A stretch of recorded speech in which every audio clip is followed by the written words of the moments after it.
خواتین کے لیے ایسے پرفیوم کا استعمال جائز نہیں ہے،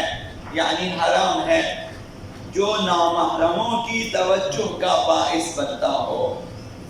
ایسا پرفیوم استعمال کیا ہے کہ نامحرم کی توجہ ہو جاتی ہے ان کی طرف۔ یہ ہماری خواتین کو اول جو ہے ہمیں سمجھانا چاہیے، اور دوماً خدا انہیں سمجھائے کہ اس قدر جو ہے عطر و پرفیوم کا استعمال کرتی ہیں کہ واقعاً بعض اوقات مردوں کو ناک پکڑنا پڑتا ہے، اس قدر ان کے گزر جانے کے بعد بھی وہاں راستے میں خوشبو آتی ہے، اور یہ نہایت ہی نامناسب ہے ہماری خواتین کے لیے۔ مردوں کو چاہیے کہ گھروں میں جا کے خواتین کو بتا دیں۔ ایک حدیث مبارکہ میں یہاں پہ عرض کروں گا اسی پرفیوم کے سلسلے میں کہ نامحرم کے لیے عطر لگانا اور خوشبو لگانا یہ زنا شمار ہوتا ہے، کہ اگر خواتین جو ہیں وہ خوشبو لگاتی ہیں اس لیے کہ جو ہے نامحرموں کی توجہ ہو جائے، نامحرم سونکے، مثلا خواتین اگر گھر کے اندر اور اپنے محرم مردوں کے سامنے خوشبو لگائے، یہ مشروع ہے، جائز ہے، لیکن اگر اس کی خوشبو نامحرموں کے مشام تک، ناک تک پہنچتی ہے تو یہ ایک طرح کا زنا شمار ہوتا ہے۔ احادیث میں حضرت آقا رسول خدا صلی اللہ علیہ وآلہ وسلم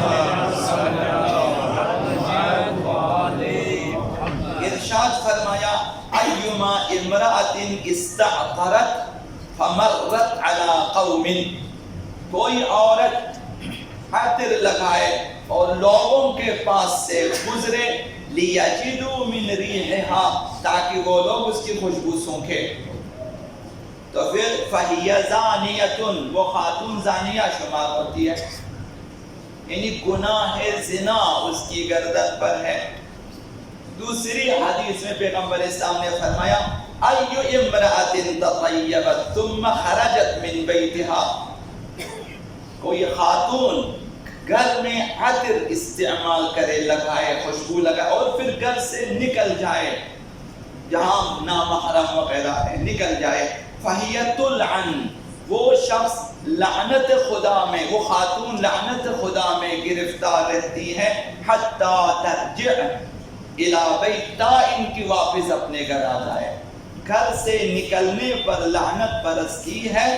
تا ان کی وہ خاتون گھر واپس آ جائے، متا رجعت، جتنی دیر بعد چاہے آ جائے، اس پر لعنت برستی رہتی ہے، یعنی مسلسل رحمت خدا سے دور رہتی ہے۔ نفرت خدا، نفرت ائمہ اور نفرت فرشتگان الہی اس کے لیے ہے، ان کے نزدیک منفور ہے وہ خاتون، اور رحمت الہی سے دور ہے، غضب الہی کے نزدیک ہے جب تک واپس آ جائے۔ تو خواتین یا عطر استعمال نہ کریں، یا پھر اس طرح سے عطر استعمال کریں کہ نامحرموں تک اس کی خوشبو نہ جائے، چونکہ جلب توجہ میں ایک مؤثر سبب یہی خوشبو ہے۔ اب آپ اپنے دوست کے ساتھ بات چیت کرتے ہوئے جا رہے ہیں تو اچانک خوشبو آ جاتی ہے، خواتین متوجہ ہو جاتی ہے کہ یہ اچانک ایسی خوشبو کہاں سے، سخت قسم کے پرفیوم استعمال کرتی ہیں۔ تو ہماری مؤمنہ خواتین کے لیے یہ چیز زیب نہیں دیتی ہے، معمولی پرفیوم عطر استعمال کریں، گھر میں استعمال کریں یا خواتین کے بیچ میں، اور جب راستے میں یا ایسے مجمع میں جہاں نامحرم ہیں انہیں یہ کام نہیں کرنا چاہیے۔